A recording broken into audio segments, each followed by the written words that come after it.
अब मैं पहले आपके बात और हमने प्लान भी यही किया था कि आगे जाके थोड़ी सी हंसी मजाक की बात होगी। टॉपिक की तरफ बाद में चलेंगे। आपने मुझे तो बताया, बहुत अच्छी बात है। देखें, मेकअप की जरूरत किसे पड़ती है? लड़कियों को। मेकअप का इंग्लिश लफ्ज है मेकअप, इसका तर्जुमा है बिगड़ी हुई चीज को संवारना। Make up the situation, make up the relationships, make up the face. जिसका फेस बिगड़ा होगा उसी को संवरने की जरूरत होगी। हम माशाल्लाह अल्हम्दुलिल्लाह अल्लाह ताला ने, इसीलिए हम खवातीन को तो बिल्कुल ऐसी खुश फहमियां, गलत फहमियां है ही नहीं है, वहमें है ही नहीं कि हम बड़े खूबसूरत हैं। आप नहीं, हम तो सजने संवरने के लिए जाते हैं। लेकिन मर्द हज़रात जो ये वहम पाल के बैठे हुए हैं कि वो बड़े हैंडसम, स्मार्ट, खूबसूरत हैं और वो इसलिए सैलून्स का रुख नहीं करते या वो कहीं सजने संवरने के लिए नहीं जाते, उनका वहम किस तरह से निकाला जाए? कोई बीमारी तो नहीं है? टेक्निकल वर्ड बताऊं आपको, खूबसूरत लफ्ज जो है ये लड़कियों के लिए इस्तेमाल होता है। किसी लड़के को ये कहना कि तुम खूबसूरत हो, उस पर तंज है कि तुम्हें निस्वानी खसूसियात पाई जाती हैं। तो मर्द जो हैं वो स्मार्ट होते हैं, हैंडसम होते हैं, डैशिंग होते हैं। आपके सामने नहीं होते, यही तो मसला, यही तो वहम है। अच्छा, मेरे ख्याल में हम हो जाएंगे डी ट्रैक के ऊपर, तो रोशनी आपकी डलवा रही से हट जाएंगे। डॉक्टर साहब, गुजारिश ये है कि सबसे पहले तो हमें ये बताइए कि वहम होता क्या है, जिसको लोग अमूमी तौर पे पाल रहे होते हैं और उनको पता ही नहीं होता, और फिर वो एक ऐसी जहनी कशमकश में मुब्तला हो जाते हैं कि वो अपने फोकस से डिफोकस हो जाते हैं, अपने रिश्तों से दूर हो जाते हैं, अपने जो मंजिल है उससे दूर हो जाते हैं। तो पहले इसकी डेफिनेशन ज़रा बताइएगा। अच्छा, नेगेटिव थाट्स हैं, ओवर थिंकिंग है, और सोचों से शुरू होने वाला ये सफ़र पहले जहनी बीमारी, नफ्सियाती बीमारी और फिर जिस्मानी बीमारियों की तरफ लेके जाता है। आप लो सेल्फ एस्टीम का शिकार होते हैं कि मुझसे ये नहीं होगा।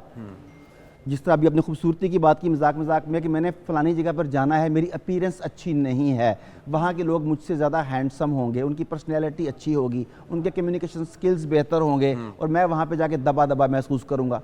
इम्तिहान देने के लिए जा रहा है, वह मैं मुझे वहाँ जाके भूल जाएगा, मैं रिश्ते निभा नहीं सकूंगा, मैं जॉब कर नहीं सकूंगा, मैं बिजनेस कर नहीं सकूंगा। ये वहम है। कुछ लोगों को फोबियाज भी होते हैं ना, किसी को हाइट का है, किसी को पानी का है, किसी को किसी वो डर, वो एक और चीज़ है, वो अलग है। ठीक है, इसका भी हल है और उसका भी हल है। यही सोचें जब बढ़ जाएं तो फिर उन बीमारियों या फोबियाज की तरफ ले जाती है जिनकी तरफ आपने इशारा किया। ओसीडी एक बड़ा सीरियस किस्म का प्रॉब्लम है, और जब ये बहुत एक्सट्रीम पे चला गया तो बाज़ औक़ात आपको बुजुर्ग हस्तियों, मुक़द्दस हस्तियों के बारे में नाज़ेबा ख्यालात भी आने लग जाते हैं, और कई लोग उसकी वजह से सुसाइड की तरफ चले जाते हैं कि इतनी मुक़द्दस शख्सियत और मैंने ऐसा बुरा सोचा तो आई शुड डाई। लेकिन ये सब ज़हनी बीमारियाँ हैं। जिस तरह जिस्मानी बीमारियों के इलाज मुमकिन हैं, इसी तरह इन नफ्सियाती और ज़हनी बीमारियों के इलाज भी मुमकिन है। लेकिन जहाँ से हमने बात शुरू की थी वहम, ये तो हम लोग खुद अगर अपने इन वहम को चैलेंज करना शुरू कर दें। जब आपके जहन में एक नेगेटिव थॉट आती है, एक ख्याल आता है, हम उसे पालते हैं, उसे नर्चर करते हैं, उसे खाद रोशनी देते हैं, जब बार बार सोचते हैं उसके बारे में कैसे करें। अच्छा, सबसे पहले अभी हमने रिसेंटली अभी कोविड के अंदर खौफ ही का तो एक सबसे सारा बिजनेस खौफ का था। हाँ, खौफ का था। वो खैर फिजिकली भी थे मसाइल, लेकिन उससे ज्यादा उस पे हावी खौफ की रही, खौफ की वजह से। और आपको पता है कि सोशल मीडिया पे ऐसी फेक वीडियोस फैलाई गई जिनके जरिए खौफ को जनरेट किया गया। अच्छा, सबसे पहले है कि हम उस खौफ को अगर जहन से निकाल के कागज पर मुंतकिल कर दें, आधा खौफ खत्म हो जाता है। ये बड़ी इंपॉर्टेंट चीज है कि कागज पे लिख लें। हाँ जी। अच्छा, उस खौफ को, उस ख्याल को, उस वहम को, उस परेशानी को पहले कागज पे मुंतकिल करें, देन चैलेंज इट। उससे पूछें क्या ये हकीकत है? मतलब लोग मुझे पसंद नहीं करते कि वहम है, लोग मुझे पसंद नहीं करते, अब कागज पे लिखें लोग मुझे पसंद नहीं करते। अच्छा, अब आगे चैलेंज, क्या सब लोग मुझे पसंद नहीं करते कि 2, 4, 5, 10, 15 लोग मुझे पसंद नहीं करते? जब आप उस थॉट को चैलेंज करेंगे तो इसका मतलब है कि आप उसकी बुनियादों को तोड़ देंगे, आप रेजिस्ट कर रहे हैं, आप उससे फाइट बैक कर रहे हैं, आप उसे टेक्निकली शिकस्त दे रहे हैं। ठीक है। दूसरी, डीप ब्रीदिंग की टेक्निक और फिजिकल मूवमेंट्स, ये आपके माइंड शिफ्ट का बाइस बनती हैं। जब कभी भी आपके ऊपर ऐसे खौफ या डर तारी हो तो आप 2-3 मिनट डीप ब्रीदिंग करें। डीप ब्रीदिंग आपके जहन को रिलैक्स करती है। उसके बाद फिजिकल मूवमेंट्स, आप जितनी तेज़ फिजिकल मूवमेंट्स करते हैं आपकी बॉडी उतना बेहतर रिस्पॉन्स करती है। डिप्रेशन, टेंशन, एंग्जाइटी भी, इनसे लड़ने के लिए फिजिकल मूवमेंट्स, एक्सरसाइज एक बेहतरीन ट्रीटमेंट है। डॉक्टर साहब, एक तो वहम का कोई मुस्तकिल इलाज है, इसको मुस्तकिल अपने जहन से, अपने अंदर से निकाल के फेंका जा सकता है, और फिर क्या इसके इलाज के लिए आपको माहिर नफ्सियात से रुजू करना बेहतर है? किस कैटेगरी में है आप, किस कैटेगरी में हैं? हमारे पास कहा जाता है कि आमतौर पर 60 से 70 हज़ार ख्यालात 24 घंटे में हमारे जहन में आते हैं और मोर देन 90% नेगेटिव होते हैं। अब आपने किन्हें मेहमान बनाना है और किन्हें अपना किक आउट करना है, ये भी आपकी मर्जी है। जब आप सोचने के अंदाज को सीख लेते हैं कि मैंने किन सोचों को शिकस्त देनी है, कैसे शिकस्त देनी है, मनफी ख्यालात को मुस्बत ख्यालात के जरिए दबाना कैसे है, इन्हें रिप्लेस कैसे करना है, तो तब आप खुद अपनी ज़िंदगी के मास्टर बन जाते हैं। अगर आप ना कर सकें तो हर चीज़ के स्पेशलिस्ट मौजूद हैं, हर चीज़ के गाइड मौजूद हैं, डॉक्टर्स, माहिर नफ्सियात मौजूद हैं। आप उनके पास जाएं, वो आपको सिखाएंगे, उन पर डिपेंडेंट मत हों, उन्हें कहें मुझे सिखाएं कि मैं मुस्तकिल तौर पर इन चीज़ों से छुटकारा कैसे पाऊं, वो आपको सिखाएंगे। अच्छा, आपने दो चीज़ें पैरेलल चलाई हैं। आपने कहा कि गलत थॉट्स भी आती हैं और सही वाली अच्छी दोनों आती हैं। गलत फहमी और खुश फहमी ये दोनों बराबर एक साथ चल रही होती हैं। तो इनमें गलत फहमी और खुश फहमी समथिंग एल्स है, और मनफी थॉट्स और पॉजिटिव थॉट्स कुछ और हैं। ठीक है। अच्छा, इसमें थोड़ा सा अगर आप एलैबोरेट करें कि गलत फहमी और खुश फहमी, देखिए ये समझ लें कि मैं जो हूँ मैं उस चीज़ को समझ ही नहीं पा रहा, मैं अपने आप को अंडर एस्टिमेट कर रहा हूँ या मैं आपको ओवर एस्टिमेट कर रहा हूँ, एक तो ये हो गया। एक खुश फहमी ये है कि मैं अपने स्किल्स के बारे में जानता हूँ और थोड़ा सा एग्जैजरेट कर रहा हूँ। ओके। और एक है कि मैं उसे मान नहीं रहा, बिल्कुल है ही नहीं मेरे पास, और मैं समझता हूँ कि मैं जो चाहूँ कर सकता हूँ, ना स्किल्स है मेरे पास, ना कोई गाइडेंस है मेरे पास, ना वसाइल है मेरे पास, तो मैं तो मारा जाऊँगा।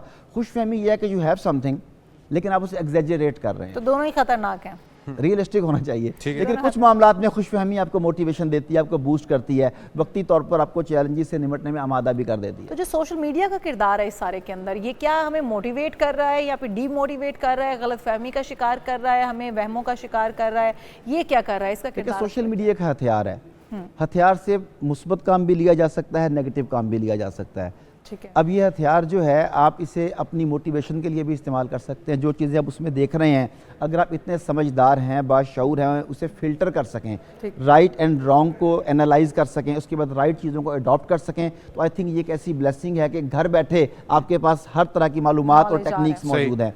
ऑन द अदर हैंड अगर आप इसी में से दूसरी चीज़ें ले रहे हैं जो नेगेटिव हैं, तो आप मुसलसल कचरे के अंदर दबते चले जा रहे हैं, दबते। अच्छा, एक चीज़ डॉक्टर साहब उमूमी तौर पर हमने सुनी है, वो कहा जाता है कि फारिग दिमाग शैतान का कारखाना, तो क्या ये सही बात है कि अगर आप ख़ुद को बिज़ी रखें और किसी जिस तरह आपने एक्सरसाइज का कहा, पॉजिटिव एक्टिविटी हो, कोई काम है, जॉब है, उसमें आप लगे रहेंगे तो आप नेगेटिविटी की तरफ से या वहम जो तोहमात हैं या वहम है दिमाग में पालना, उस आदत से बचे रहेंगे, और जितना आप फारिग रहेंगे उतना ही नेगेटिव सोच आपके माइंड में ऐसी है कि मुसलसल कुछ ना कुछ करते रहना नेगेटिविटी को जगह नहीं देता। जब आपका दिमाग खाली होगा, आप अकेले बैठे होंगे, तभी ख्यालात की जलगार होगी ना, और उसमें जैसा कि मैंने कहा कि ज़्यादातर नेगेटिव होते हैं, आप उनके बहाव में बह जाएंगे। जब आप मुसलसल मसरूफ़ रहेंगे, एक्टिव रहेंगे, खाब बातचीत कर रहे हैं, हम हमेशा डिस्ट्रैक्शन की टेक्निक को इस्तेमाल करते हैं कि जब आपके जहन पे ख्यालात ने गलबा पाया, किसी को फ़ोन कर लें, बात करने लग जाएं, उठ के वॉक करने लग जाएं, किचन में चले जाएं, पानी का घूंट पी लें। ये सब क्या डिस्ट्रैक्शंस है दिमाग को एक नई तरफ ले जाने के लिए, और दिमाग उसके बाद चेंज हो जाता है। तो अगर आप बिजी रहेंगे तो ठीक रहेंगे। आपने स्टेज एक बताई कि इसकी भी स्टेजेस हैं जब माहिर नफ्सियात से रब्ता करना चाहिए। हमने देखा कि टीवी ड्रामों में, मूवीज़ के अंदर जब वहम का कोई शिकार हो जाता है या अपने इर्द गिर्द सोसाइटी के अंदर, तो उसको तरह तरह की चीज़ें सताने लगती है। उसको लगता है कि कोई मेरा पीछा कर रहा है, कोई मुझे देख रहा है, कोई मुझे नोटिस कर रहा है, या मैं बहुत गंदा लग रहा हूँ, या मैं बहुत ख़राब लग रहा हूँ। ये क्या आखिरी स्टेज पर पहुँच के इंसान इतना वहमों का शिकार उसमें इंडल्ज होते हैं। मैं बड़ी मज़े की बात बताता हूँ कि जब नया नया अर्तगल ड्रामा पाकिस्तान में आया तो मैंने चंद किस्तें देखी, वो इतना सहर अंगेज था कि सुबह सुबह एक दिन निकला, मुझे लगा मंगोलों ने पीछे किया हुआ है, मुझे वो स्पाई कर रहे हैं, गाड़ी के पीछे लेने आप दुकान से दही जा रहे हैं और आपको फील आ रही है कि पीछे मंगोल लगे हैं। कभी मुझे लगा कि स्लीपी हमलावर होने वाले हैं। I was enjoying that feeling. हाँ, ये बात सही है। आप किस हद तक उस चीज में खो गए हैं वो होता है, लेकिन चूंकि मुझे पता था कि मेरे साथ क्या हो रहा है तो मैंने तो उसे एंजॉय किया, और उसके बाद मैंने आई केम आउट। तो ऑब्वियसली ये तो बीमारी नहीं है, ये तो आपको पता है कि आप उस चीज़ को एंजॉय कर रहे हैं जो कि आपने कल देखी थी और वो आपके दिमाग पे इस वक्त सवार है, आप उसी फीलिंग में है। लेकिन कुछ लोग इस चीज़ में बीमारी में चले जाते हैं। हमारे बुजुर्ग हजरात, उनको लगता है हाथ धोए हैं अभी, फिर लग रहा होता है गंदे हैं, फिर बार-बार धोने जाते हैं। एक शक्ल है, उन्हें इस चीज़ का बहुत ज़्यादा एहसास होता है, पाकी नापाकी के मामलात बहुत ज़्यादा होते हैं, एक चीज़ को बार बार रिपीट करना होता है। ये वो स्टेज है जहाँ आपको थेरेपिस्ट की ज़रूरत है, जहाँ आपको गाइड की ज़रूरत है, और वो आपके लिए कोई लंबा चौड़ा प्रोसेस नहीं तजवीज़ करता। 2-4 सेशंस में अगर आप सही, खास तौर पे हिप्नोथेरेपिस्ट के पास गए हैं तो 2-4 सेशन में मामला हल हो जाता है। साइकोलॉजिस्ट के पास चले जाएंगे, वो थोड़ा ज़्यादा सेशन ले लेगा, लेकिन वो भी आपका हल कर देगा। तो लोगों की जिंदगी मुश्किल ना बनाएं। ये आपका वहम नहीं है कि आप हैंडसम और स्मार्ट डैशिंग हैं, ये यकीनी तौर पर हकीकत है, ये एक हकीकत है, और शुक्र है आपने आज हकीकत मान ली। ये हकीकत है, और आपने इस एज में आपने कितना फिट रखा हुआ है, ये वाकई हकीकत है। वरना प्रोग्राम जो है हमारा बाकी का इसी चीज़ पे हमारा गुजर जाता है। Thank you so much doctor Arif Siddiqui साहब हमारे साथ मौजूद। वहम को पालिए नहीं, उसका हल यही है कि खुद को पॉजिटिव एक्टिविटीज़ में मसरूफ़ रखिए ताकि वहम आने का मौका ही ना बने।